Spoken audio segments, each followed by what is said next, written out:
Hello everyone, అందరూ ఎలా ఉన్నారు? నేనైతే చాలా బాగున్నాను. మీరు ఇంకా బాగుండాలని కోరుకుంటున్నాను. Welcome back to our channel. Present మన ఛానల్లో ట్రావెల్ వ్లాగ్స్ అయితే వస్తున్నాయి కదా, అందులో ఇది వచ్చేసి లాస్ట్ వ్లాగ్ అండి. దీంతో మా ట్రిప్ అనేది కంప్లీట్ అయిపోయింది. మేము తంజావూరు నుంచి నెక్స్ట్ డే మార్నింగ్ అరుణాచలం వచ్చాము. ఈ వీడియోలో అరుణాచల గిరి ప్రదక్షిణ అనేది మీతో షేర్ చేస్తున్నానండి. ఎర్లీ మార్నింగ్ 4 కల్లా మేము అరుణాచలం రీచ్ అయిపోయాము. ఇంకా రూమ్స్ దగ్గరికి వెళ్ళేసరికి 4:30 అయిందండి. బస్సు మనకి రూమ్స్ వరకు అవైలబుల్గా ఉండదు. అక్కడ నుంచి ఆటోలు ఉంటాయండి, బస్సులు స్టే చేసే దగ్గర నుంచి. ఇంకా ఆటోకు వచ్చేసి రూమ్స్ అనేవి తీసుకున్నాము. అరుణాచలంలో రూమ్స్ అనేవి ఎప్పుడైనా సరే బుక్ చేసుకొని వస్తే బెటర్ అండి. మేము 30 మెంబర్స్ కాబట్టి మేము బుక్ చేసుకొని అరుణాచలం వచ్చాము. ఎవరైనా సరే కొత్తగా వస్తుంటే ఆన్లైన్లో మనం రూమ్స్ కూడా బుక్ చేసుకొని వస్తే మనకి ఈజీగా ఉంటుంది. ఇక్కడికి వచ్చాక రూమ్స్ దొరకడం అయితే కొంచెం కష్టంగానే ఉంది. చాలామందిని చూశాను, కొంతమంది రోడ్డు మీదే అలా వెయిట్ చేస్తూ ఉన్నారు రూమ్స్ కోసం. ఇంకా అందరం రెడీ అయ్యి వచ్చేసరికి 7 అయిపోయిందండి. నేను గుడి దగ్గరికి వెళ్తూ ఉండగా నాకు ఇక్కడ ఇలా పూలు కనపడ్డాయి. ఈ పూలు అనేవి మనం తిరుపతి నుంచి చూస్తామండి. ఇంత చిక్కగా మాల కట్టడం అనేది అసలు చాలా బాగా కడతారు. తమిళనాడులో అయితే ఎక్కడ చూసినా ఇవి కనపడుతూనే ఉంటాయి. గుంటూరు సైడ్ వచ్చేసరికి ఇంత చిక్కటి మాల అయితే ఉండదు. నాకైతే బాగా నచ్చేసి ప్రైస్ కూడా చాలా రీజనబుల్ అనిపించింది. 30 రూపీస్ తీసుకున్నారు ఈ పూలన్నీ. అందరూ ఇంకా ఒకరి తర్వాత ఒకళ్ళు అందరూ వచ్చేస్తున్నారండి రెడీ అయిపోయి. ఇంకా మేము కూడా అందరం కలిసి గిరి ప్రదక్షిణ స్టార్ట్ చేద్దాం అనుకున్నాము. ఇదిగోండి, ఈ పాప మాకు జర్నీలో ఇంత కూడా ఇబ్బంది అనేది పెట్టలేదండి. ఈ ఏజ్లో పిల్లలు ఇలా ఉండడం అయితే నేను ఈ పాపనే చూస్తున్నానండి. ఫుల్ యాక్టివ్గా ఉంది, అందరినీ యాక్టివ్గా చేస్తూ ఉందన్నమాట. గిరి ప్రదక్షిణ స్టార్ట్ చేసేటప్పుడు ఇక్కడ రాజగోపురం ఎదురుగా ఇలా ఉంటుందండి కర్పూరం వెలిగించడానికి. ఇక్కడ కర్పూరం వెలిగించి మళ్ళీ గిరి ప్రదక్షిణ కంప్లీట్ అయ్యి మళ్ళీ ఇక్కడ కర్పూరం వెలిగిస్తే మన గిరి ప్రదక్షిణ అనేది కంప్లీట్ అయినట్టు. నేను కూడా ఇక్కడ కర్పూరం వెలిగించి గిరి ప్రదక్షిణ అనేది స్టార్ట్ చేస్తున్నాను. ఎటువంటి ఇబ్బంది లేకుండా హ్యాపీగా గిరి ప్రదక్షిణ అనేది కంప్లీట్ చేయాలి అని మేము గిరి ప్రదక్షిణ స్టార్ట్ చేసేసరికి టైము 7 అయిందండి. ఇదిగోండి, టైం వచ్చేసి 7. ఎగ్జాక్ట్లీ 7కి అయితే మేము గిరి ప్రదక్షిణ స్టార్ట్ చేసాము. ఇక్కడ నుంచి గిరి ప్రదక్షిణ కంప్లీట్ అవ్వడానికి ఎంత టైం పట్టిందనేది నేనైతే మీతో షేర్ చేస్తాను. మేము ఇక్కడ అందరం కలిసి వెళ్తున్నాము. చిన్నపిల్లలు కూడా ఉన్నారు కాబట్టి ఎటువంటి హడావుడి లేకుండా గిరి ప్రదక్షిణ అనేది కంప్లీట్ చేయాలి అనుకున్నాము. అలాగే నేను ఈ గిరి ప్రదక్షిణ చేసేటప్పుడైతే ఒక నియమం పెట్టుకున్నానండి. నేను ఎవ్వరితో మాట్లాడకుండా స్వామివారినే స్మరించుకుంటూ ఈ గిరి ప్రదక్షిణ చేస్తాను అని స్టార్ట్ చేసేటప్పుడు అనుకున్నాను. అలాగే కంప్లీట్ చేశాను. అయితే నేను ఇలా కంప్లీట్ చేయడానికి నేనైతే ఒక పెద్ద పరీక్షనే ఫేస్ చేశానండి. అది నేను ఈ వీడియోలో మీతో షేర్ చేస్తాను. ఈ గిరి ప్రదక్షిణ 14 కిలోమీటర్లు ఉంటుందండి. ఈ 14 కిలోమీటర్ల గిరి ప్రదక్షిణ చేసేటప్పుడు మనం 8 లింగ క్షేత్రాలని దర్శించుకుంటాము. ముందుగా ఇంద్రలింగం దర్శనం చేసుకుంటామండి. మనకి అది ఒక 1/2 కిలోమీటర్ లోపలే ఉంటుందండి. మనం స్టార్ట్ అయిన కాడ నుంచి వెంటనే వస్తుంది ఇంద్రలింగం. అక్కడి నుంచి నేను అగ్నిలింగానికైతే వచ్చేసాను. ఇంద్రలింగం వీడియో అయితే క్లిప్ మిస్ అయిపోయిందండి, అందుకని చెప్పేసి నేనైతే చూపించలేకపోతున్నాను. నెక్స్ట్ అగ్నిలింగం దర్శనానికైతే వచ్చాము. ఇది వచ్చేసి మనకి రైట్ సైడ్ ఉంటుందండి. నడకదారి వెళ్ళేటప్పుడు ఈ ఒక్క క్షేత్రం మాత్రమే మనకి రైట్ సైడ్ తగులుతుంది. అన్నీ వెళ్ళేటప్పుడు మనకి రోడ్డు మీదే లెఫ్ట్ సైడ్ ఉంటుంది. ఈ క్షేత్రం మాత్రం కొంచెం లోపలికి ఉంటుంది. గిరి ప్రదక్షిణ చేసేవాళ్ళు ఇలా ఆటోల్లో కూడా వచ్చి గిరి ప్రదక్షిణ చేస్తూ ఉంటారు. నడవాలి అనుకున్న వాళ్ళు నడుస్తూ ఉంటారు. గిరి ప్రదక్షిణ అనేది జీవితంలో ఒక్కసారైనా చేయాలి అంటారు. నాకైతే ఆ అవకాశం ఇప్పుడు వచ్చింది అని అనుకుంటున్నాను. మేము వెళ్ళిన క్షేత్రం దగ్గర ఇలా ఆవు నెయ్యితో చేసిన దీపాలని వెలిగిస్తూ వచ్చాము. ఆలయం బయట మనకి ఇలా ఏమైనా సరే భక్తులు వెలిగించుకోవడానికి వీలుగా మనకి ఇలాంటి సౌకర్యం అయితే ఉంటుంది. ప్రతి ఆలయం దగ్గర మనం చూస్తాము. ఇక్కడైతే అరుణాచలంలో ఇక్కడికి వేరే దేశాల నుంచి వచ్చి కూడా స్వామివారిని దర్శించుకుంటున్నారు. వేరే దేశాల నుంచి వచ్చి మన ఇండియన్ కల్చర్ని ఇష్టపడుతూ ఇలా దేవాలయాల్ని సందర్శించుకుంటూ నాకు వాళ్ళు కనపడడం అయితే చాలా సంతోషంగా అనిపించిందండి. ఇలా ఆటోల్లో వచ్చి వాళ్ళు స్వామివారిని దర్శనం చేసుకుంటున్నారు. మన ఆలయాలు, మన ఇండియన్ కల్చర్ అన్నా కూడా వాళ్ళకి చాలా రెస్పెక్టు. నేనైతే మాట్లాడట్లేదు కాబట్టి నేను వాళ్ళతో మాట్లాడలేకపోయాను. లేదంటే ఖచ్చితంగా మాట్లాడేదాన్ని. అగ్నిలింగం దర్శనం చేసుకున్నాక మనకి రమణాశ్రమం అనేది ఉంటుందండి. మనం రోడ్డు మీదకి వెళ్ళాక వెంటనే ఉంటుంది. అది కూడా రైట్ సైడే ఉంటుంది రమణాశ్రమం అని. ఇదిగోండి ఇలా రమణాశ్రమం అని బోర్డు పెట్టి ఉంటుంది. లోపలికైతే ఫోన్ ఎలో లేదు. నేనైతే లోపల అనేది చూపించలేకపోతున్నాను, కానీ ఒక్కసారైనా సరే ఈ ఆశ్రమాన్ని విజిట్ చేయాలి అండి. ఆశ్రమం లోపలికి వెళ్ళాక మనకి బయట ప్రపంచం అనేదే గుర్తుండదు. అంత ప్రశాంతమైన వాతావరణం ఉంటుంది. నేనైతే ఒక అద్భుతమైన ఫీలింగ్తో బయటికి వచ్చానండి. ఇలా కూడా ధ్యానం చేయొచ్చా భగవంతుణ్ణి అని తెలుసుకున్నాను ఈ ఆశ్రమంలోకి వెళ్ళాక. ఈ ఆశ్రమంలో మేము 1 అవర్ వరకు ఉన్నామండి. అస్సలు టైం అనేదే తెలియలేదు. అలా గడిచిపోయింది. ఇంకా అక్కడి నుంచి మేము యమలింగం వరకు నడుచుకుంటూ వచ్చాము. మేము ఇక్కడికి వచ్చేసరికి టైం వచ్చేసి 8:45 అయిపోయిందండి. ఇదిగోండి, మామూలుగా అయితే అంత టైం పట్టదు. రమణ మహర్షి ఆలయంలో మేము ఆల్మోస్ట్ 1 అవర్ పైనే ఉన్నాము. అందుకని చెప్పేసి కొంచెం టైం అనేది పట్టింది. అగ్నిలింగం తర్వాత మనకి ఇక్కడ యమలింగం దర్శనం చేసుకోవచ్చు. ఇక్కడ కూడా మనకి దీపాలు వెలిగించుకోవడానికి బయట ఇలా ఫెసిలిటీ ఉంటుంది. మేము ఇక్కడ దీపం వెలిగించాము. మీరు చూస్తున్నట్టయితే చూడండి, హైవే మీదే ఉందన్నమాట గుడి. ఇలా అన్ని గుళ్ళు మనకి హైవే మీదే లెఫ్ట్ సైడే ఉంటుంది. కొన్ని మాత్రం కొంచెం లోపలికి ఉంటుంది. ఒక 2-3 ఉంటాయండి అలా లోపలికి, అంతే. అన్నీ ఇలా హైవే మీదే ఉంటుంది. ఇంకా ఇక్కడ యమలింగం దర్శనం చేసుకొని బయటికి వచ్చాక మళ్ళీ మేమందరం కలిసి మళ్ళీ స్టార్ట్ చేసామండి నడక. మేము అక్కడక్కడ ఒక 10 మినిట్స్ ఆగుతున్నాము. ఇంకా మళ్ళీ కంటిన్యూ చేస్తున్నాం అనమాట అందరం కలిసి. గిరి ప్రదక్షిణ చేసేటప్పుడు నా ఫీలింగ్ అండి, నేనైతే ఫస్ట్ టైం కదా నేను ఇలా గిరి ప్రదక్షిణ చేయడం అరుణాచలం. నేనైతే ఇది కరెక్ట్ రూటేనా అని నాకైతే అనిపించింది. ఎందుకంటే ఇదంతా హైవే లాగా ఉంది, వెహికల్స్ వెళ్తూ ఉన్నాయి. భక్తులు మేము వెళ్ళినప్పుడైతే చాలా తక్కువ మందే ఉన్నారు. నాకైతే కొంచెం డౌట్ వచ్చింది. ఎప్పుడైతే ఇంద్రలింగం దర్శనం చేసుకున్నానో అప్పుడైతే అనిపించింది ఓకే ఇది కరెక్ట్ రూట్ అని. మనకి స్టార్టింగ్ నుంచే ఈ రోడ్ అనేది ఇలాగే ఉంటుంది. గిరి ప్రదక్షిణ చేసేటప్పుడు ఇక్కడ రోడ్డు మీద అయితే నేను చాలామంది సాధువులను చూశానండి. ఇక్కడ రోడ్డు పక్కన ఇలా కూర్చొని వాళ్ళు ఇంకా రోజంతా అక్కడే ఉంటారనమాట. వాళ్ళ నివాసం అంతా అక్కడే ఉంటుంది. తినడం, పడుకోవడం మొత్తం. ఎక్కడెక్కడో వేరే ఊళ్ళ నుంచి కూడా వచ్చి ఇక్కడే స్వామివారిని స్మరించుకుంటూ ఇలా జీవితాన్ని గడిపేస్తూ ఉంటారు. అలాంటి సాధువులను అయితే ఇక్కడ మనం చాలామందిని చూస్తూ ఉంటాము. వెళ్ళేటప్పుడు మనకి ఇలా రూట్ మ్యాప్ అయితే ఉంటుందండి. ఇది మనకి చాలా హెల్ప్ అవుతుంది. ఎందుకంటే మనం ఎక్కడున్నామనేది ఒక నావిగేషన్ లాగా ఉంటుంది. మనం ఎన్ని కిలోమీటర్స్ నడిచాము అనేది కూడా తెలుస్తుందనమాట. మేము ఇప్పుడు యమలింగం దర్శనం చేసుకొని 4 కిలోమీటర్స్ నడిచామండి. గిరి ప్రదక్షిణ మొత్తం 14 కిలోమీటర్స్ ఉంటుంది. అందులో మేము 4 కిలోమీటర్స్ అనేది నావిగేషన్ ద్వారా తెలుసుకోవచ్చు. ఈ గిరి ప్రదక్షిణ మొత్తం కంప్లీట్ అవ్వడానికి ఇలా ఉంటుందన్నమాట రూట్ మ్యాప్. మనకి ఎక్కడికక్కడ ఉంటూనే ఉంటాయండి ఇలాంటివి. ఒక ఫోటో తీసి పెట్టుకున్నామంటే మనకి తెలుస్తుందన్నమాట కరెక్ట్గానే మనం ఏమేమి దర్శించుకోవాలి అనేది కూడా. ఏదైనా మిస్ అయినా కూడా మనకి ఇవి నావిగేషన్లో ఈ ఫోటో చూడటం వల్ల యమలింగం తర్వాత మనకి నైరుతి లింగం వస్తుంది. నైరుతి లింగం కొంచెం లోపలికి ఉంటుందండి. రోడ్డు మీదే ఉంటుంది, కొంచెం బై వాక్ అనమాట. మేము వెళ్ళేటప్పటికే భక్తులు దర్శనం చేసుకొని ఇదిగోండి ఆటోల్లో బయలుదేరారు. చాలామంది అనుకుంటారు జీవితంలో ఒక్కసారైనా అరుణాచల గిరి ప్రదక్షిణ చేయాలని. కానీ కొంతమందికి కుదురుతుంది, కొంతమందికి కుదరదు కదా. ఇలా ఆటోల్లో కూడా చక్కగా ఇలా గిరి ప్రదక్షిణ చేయడం అనేది అయితే మనం చెయ్యొచ్చు. భగవంతుడిని మనం ఎలా పూజించినా సరే భగవంతుడికే చెందుతుంది.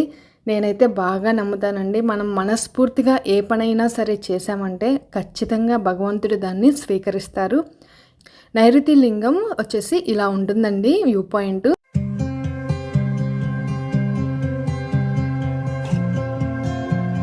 నైరుతి లింగం దర్శనం చేసుకున్నాక మేమైతే ఇంక మళ్ళీ స్టార్ట్ అయిపోయామండి అందరం కలిసి. ఇలా వెళ్ళేటప్పుడైతే నేను ఒకటైతే అబ్జర్వ్ చేశానండి, ఇలాంటి టెంపుల్స్ అనేవి కొన్ని పదుల సంఖ్యలో ఉన్నాయని చెప్పొచ్చు. ఎన్ని ఉన్నాయంటే చాలా ఉన్నాయండి, అసలు కౌంటింగ్ లేదు. మేమైతే ఇలా మెయిన్ ఆలయాలు చూసుకుంటూ వెళ్ళామన్నమాట. మ్యాప్ ఉంది కదా, ఆ మ్యాప్లో ఆలయాలు అనేవి మిస్ అవ్వకుండా లింగ క్షేత్రాలన్నీ చూసుకొని మేమైతే కంప్లీట్ చేసాము. క్లైమేట్ వచ్చేసి చల్లగా అయిపోయింది, వర్షం పడేటట్టుగా ఉందన్నమాట. మేము సూర్యలింగం దర్శనం చేసుకునేసరికి 10 అయిపోయిందండి టైము. 10కి మేము సూర్యలింగం దర్శనం చేసుకున్నాము. మామూలుగా అయితే ఫాస్ట్గా చేస్తే ఒక 4 అవర్స్లో కంప్లీట్ చేయొచ్చండి ఈ గిరి ప్రదక్షిణ అనేది. కానీ మేము అందరితో కలిసి ఈ గిరి ప్రదక్షిణ కంప్లీట్ చేయాలి అనుకున్నాము. లేట్ అయినా పర్లేదు, పిల్లలు ఉన్నారు, పెద్దవాళ్ళు ఉన్నారు, అందరినీ దృష్టిలో పెట్టుకొని మేమందరం ఎక్కితేనే కదండి బస్సు స్టార్ట్ అయ్యేది. అందుకని చెప్పేసి అందరం కలిసి గిరి ప్రదక్షిణ చేద్దామని అనుకున్నాము. చూడండి క్లౌడ్స్ ఎలా వచ్చేసినాయో, ఎప్పుడెప్పుడు వర్షం పడిద్దా అన్నట్టు అనిపించింది అనమాట. కానీ మనకి వర్షం పడ్డా కూడా ఎటువంటి ఇబ్బంది లేకుండా పక్కన మనకి ఇలా షెడ్స్ లాగా ఉంటాయి, షెల్టర్స్, అందులోకి వెళ్ళొచ్చు. నెక్స్ట్ వరుణలింగం దర్శనం చేసుకున్నాము. ఇది వచ్చేసి హైవే మీదే ఉంటుందండి, మనకి వెళ్ళేటప్పుడు లెఫ్ట్ సైడే ఉంటుంది. వరుణలింగం రూపంలో మనకి ఇక్కడ స్వామివారి దర్శనమిస్తారు. చాలా అద్భుతంగా ఉంటుందండి. ప్రతి ఒక్క ఆలయం కూడా ఎంతో విశేషమైనదిగా ఉంటుంది. మేము గిరి ప్రదక్షిణ చేసేటప్పుడైతే ప్రతి ఒక్క ఆలయంలో ఒక 5 నిమిషాలు కూర్చొని మళ్ళీ స్టార్ట్ చేసేవాళ్ళమండి. అలా చేయడం వల్ల మాకు ఎటువంటి పెయిన్స్ అనేవి కూడా తెలియలేదు, మాకు ఎక్కడా కూడా కష్టం అనిపించలేదన్నమాట. ఇంకా ఉందా అని ఎక్కడ అనిపించలేదు. మేము గిరి ప్రదక్షిణ చేసేటప్పుడు అర్ధనారీశ్వరి రూపంలో లింగం ఉండడం చూసాము. అద్భుతంగా ఉందండి. అసలు ఒక్క 2 నిమిషాలు అయితే నేను అలాగే నుంచొని చూస్తూ ఉండిపోయాను. నెక్స్ట్ వచ్చేసి వాయులింగం దర్శనం చేసుకున్నాము. ఇది కూడా మనకి రోడ్డు పైనే ఉంటుంది. చూడండి మేము వెళ్ళిన దగ్గరల్లా ఆటోలు అనేవి ఇలా బయట ఉన్నాయన్నమాట. అంటే ఆటోలో వచ్చిన భక్తులు లోపలికి వెళ్ళి స్వామివారిని దర్శనం చేసుకొని మళ్ళీ స్టార్ట్ అవుతున్నాయి. నెక్స్ట్ వచ్చేసి చంద్రలింగం దర్శనం చేసుకుంటాము. మేము ఇలా మెయిన్ ఆలయాలని దర్శించుకున్నామండి. కానీ మనం వెళ్ళాలి అనుకుంటే పదుల సంఖ్యలో ఉన్నాయన్నమాట ఆలయాలు. అది ఒక ఊరులాగా ఉంటుందన్నమాట. ప్రతి ఒక్క ఊరిలో కొన్ని ఆలయాలు ఉంటాయి కదా, అలా అనిపించింది నాకైతే. కొన్ని ఊళ్ళు కలిపి ఉన్నాయి అన్నమాట. గిరి చుట్టూ కొన్ని పదుల సంఖ్యలో గ్రామాలు అనేవి ఉన్నాయి. అందుకే మనకి అక్కడ అన్ని ఆలయాలు అనేవి కనిపిస్తాయి. నెక్స్ట్ కుబేరలింగం దర్శనం చేసుకుంటాము. కుబేరలింగం దర్శనం చేసుకున్నాక కొంచెం ముందుకు వెళ్ళాక మనకి ఇక్కడ మోక్ష మార్గం ఉంటుందండి. ఇది చాలామంది మిస్ అవుతూ ఉంటారు, అలా నడుచుకుంటూ వెళ్ళిపోతారు. ఇది వచ్చేసి రోడ్డుకి రైట్ సైడ్ ఉంటుంది. భక్తులు ఎంతో భక్తి శ్రద్ధలతో ఇందులో నుంచి వస్తారండి. ఎంత లావుగా ఉన్నా సరే అందులో నుంచి మోక్ష మార్గంలో నుంచి బయటికి వస్తారు. మనం ఎప్పుడైతే ఇందులో ఏముంది ఈజీగా పడతామో అని అనుకుంటామో అలా ఖచ్చితంగా రాలేరంటండి, మధ్యలోనే అయిపోతారంట. నేనైతే విన్నాను. స్వామివారిని స్మరించుకుంటూ మోక్ష మార్గంలో నుంచి బయటికి వస్తే మనం ఎంత లావుగా ఉన్నా సరే ఆ మోక్ష మార్గంలో నుంచి అయితే బయటికి వస్తాము. అది మన నమ్మకం మీద ఉంటుంది. ఈ మోక్ష మార్గం అనేది 3 స్టెప్స్లో ఉంటుంది. మనకి స్టార్టింగ్ అనేది కొంచెం వెడల్పుగానే ఉంటుంది, మనం ఈజీగా పడతాము అన్నట్టే ఉంటుంది. కానీ మధ్యలో చాలా చిన్నదిగా ఉంటుందండి, చాలా ఒత్తుగా పోతున్నట్టుగా ఉంటుంది. అసలు ఇందులో నుంచి ఎలా బయటకు వస్తారా అన్నట్టుగా ఉంటుంది. ఎండింగ్ వచ్చేసరికి ఇదిగోండి మనకి బయట ఇలా కనపడుతుంది కదా, అలా ఉంటుందన్నమాట. ఇంతకన్నా కూడా చిన్నగా ఉంటుంది మిడిల్లోది వచ్చేసి. అందుకే లోపల నుంచి రావడం చాలా కష్టంగా అనుకుంటారు, పడతారా అని. కానీ మనం ఈజీగానే మూవ్ చేస్తాము.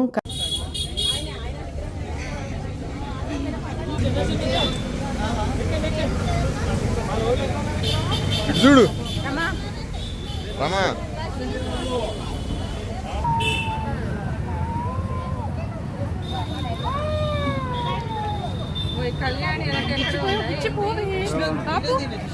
దండం పెట్టుకో నవ్య, దండం పెట్టుకో నవ్య, దండం పెట్టుకో.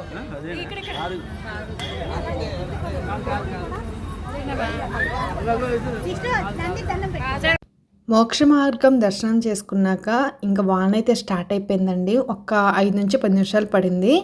ఆ పడ్డ కాసేపు బాగానే పడింది. ఇంకా 10 నిమిషాలైతే మేము షెల్టర్‌లో ఉన్నాము. మేము మోక్ష మార్గం దర్శనం చేసుకునేటప్పుడైతే నాకైతే ఒక వింత అనుభవం అయితే నాకు కలిగిందండి. నేను గిరి ప్రదక్షిణ స్టార్ట్ చేసేటప్పుడు మీకు చెప్పాను కదా!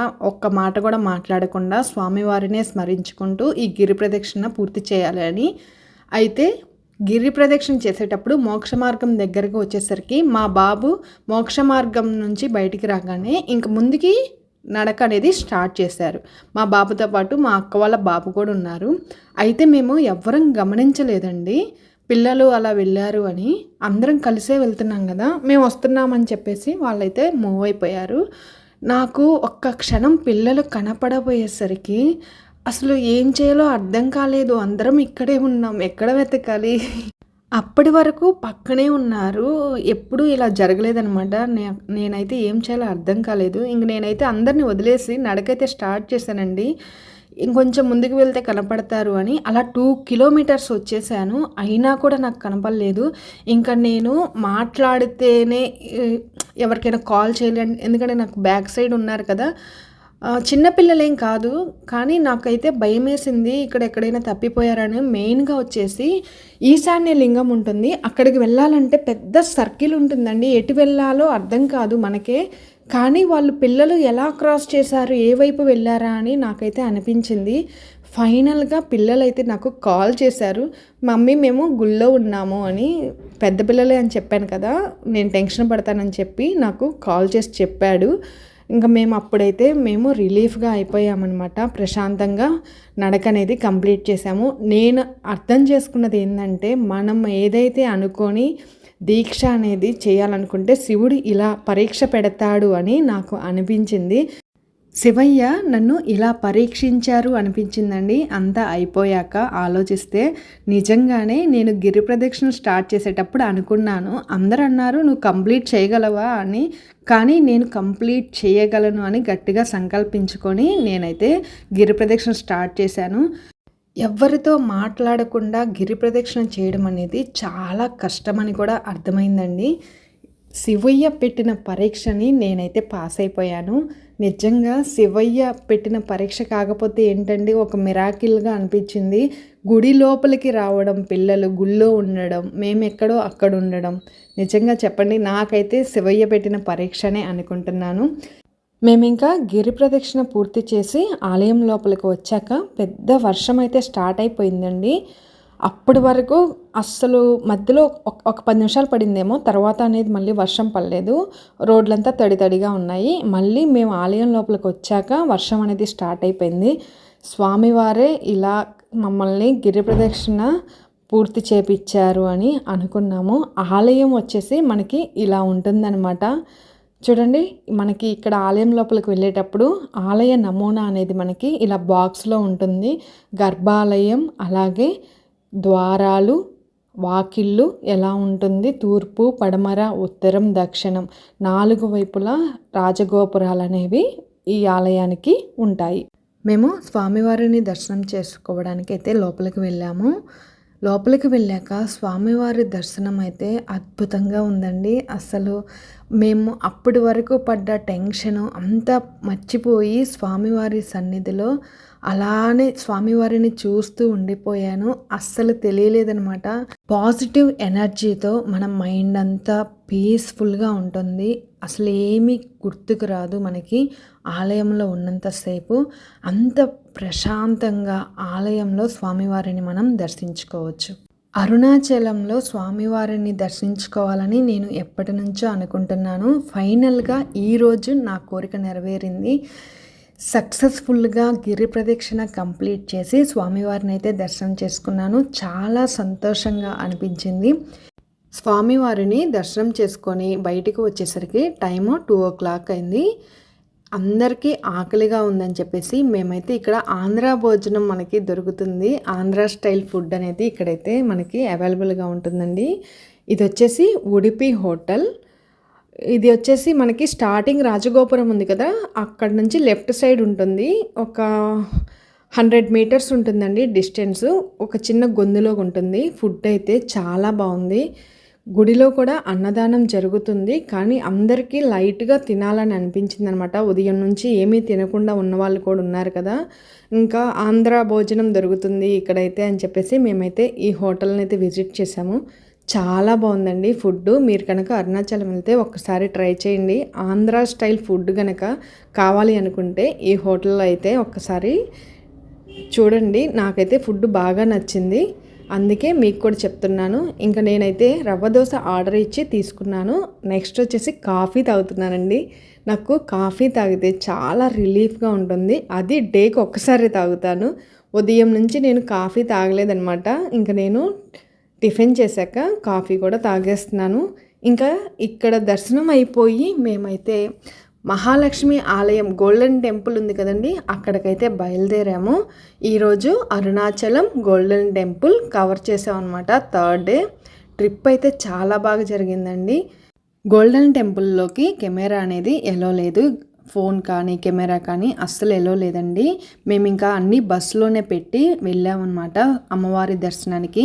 అమ్మవారి దర్శనం కూడా చాలా బాగా జరిగిందండి. అమ్మవారిని దర్శించుకున్నాక మేము ఇంకా రిటర్న్ బయలుదేరాము. సప్పుడు చెయ్యకురే నీకన్నా మస్తుగా ఉరుకుతాంది నా సిట్టి సిన్నారి. లేది పేక గురించి పాడమో పాట. వెయ్యాల నా పుట్టిరి నీకు వెయ్యాల అవమల్ల అవమల్ల నీ సిక్కుల నిండు ముయ్యాల వెయ్యాలో వెయ్యాల నా పుట్టిరి నీకు వెయ్యాల అవమల్ల అవమల్ల నీ సిక్కుల నిండు ముయ్యాల. పట్టండి నైట్ అంతా మేము ఆటలతో పాటలతో అల్లరి చేస్తూ టైం అనేది గడిచిపోయిందండి. ఎప్పుడు పడుకున్నామో కూడా తెలియదు. మార్నింగ్ లేచేసరికి ఇంకా రాష్ట్రాలు దాటి వచ్చేసామన్నమాట. ఆల్మోస్ట్ ఒంగోలు వచ్చేసామండి మార్నింగ్ 6 కల్లా. మా జర్నీ ఫుల్ ఫన్గా ఎంజాయ్గా జరిగింది. నా వీడియోస్ అనేవి మీకు ఎలా అనిపించినాయి అనేది నాకు కింద కామెంట్ సెక్షన్లో కామెంట్ చేసి చెప్పండి. అలాగే నా ఛానల్ ఎవరైనా ఫస్ట్ టైం చూస్తుంటే సబ్స్క్రైబ్ చేసుకోండి. Bye. Like Share, subscribe, hit the bell.